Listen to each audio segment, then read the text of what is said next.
My name is Alexa Straybuck.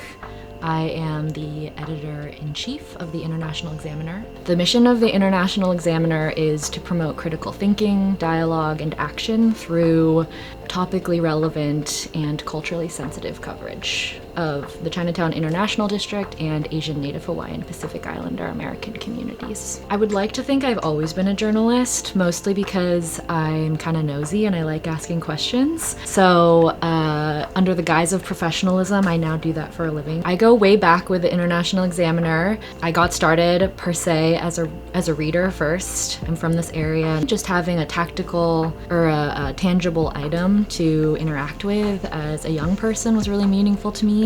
And then I started after I graduated from college as a freelance writer and reporter here, and then have been working as editor now for about a year and a half. My name is Chaitanya Robinson. I started at the International Examiner first as a freelance reporter in 2015, and over time I started to take on more roles with the publication, and now I am managing editor. There were some stories early on that I had the chance to write that really opened my eyes to kind of how special and unique this publication is. Covering stories like this really let me see just how much was going on in the Chinatown International District neighborhood that I didn't know about, and how many people here are just so passionate, just care so much about the neighborhood and the community, and do so much to keep it alive. There's tons of overlap between what Real Change does and what we do here at the International Examiner.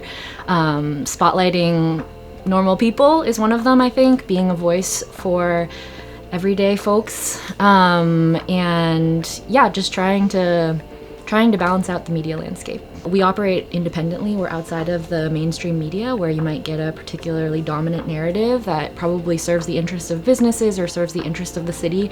We're interested in carving out a niche outside of that. How can we really bring the voices of normal people who live and work in the neighborhood to the fore? How can we really spotlight everyday working people, so that there are people on the inside who actually live and work here that are representing the story, as opposed to folks who are on the outside and might be motivated by other things. We published a 50th anniversary issue that was a compilation of older voices, new voices. There was art contributors over here in the corner of our office. These are 50 years of archives, and so we got to also take a deep dive into those archives, pull really cool photos, and one of the most gratifying parts of it was seeing the parallels between that period of time and today.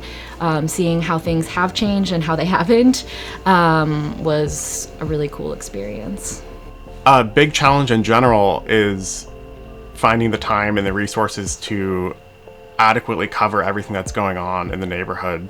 Even though we are a neighborhood-focused publication that is covering a pretty small area, there are so many stories happening, there are so many things going on, we really can't cover it all. And so the challenge of trying to do justice to all the people here, all the amazing work that's being done, the serious challenges is difficult, but it's also an honor to try to do every day. Like all small operations, we operate on kind of a shoestring budget with limited resources. Luckily, we've made it to 50 years, I think, on the goodwill of this community and the neighborhood that we serve. Honestly, people have a lot of affection for the IE whenever I bring up that I work here.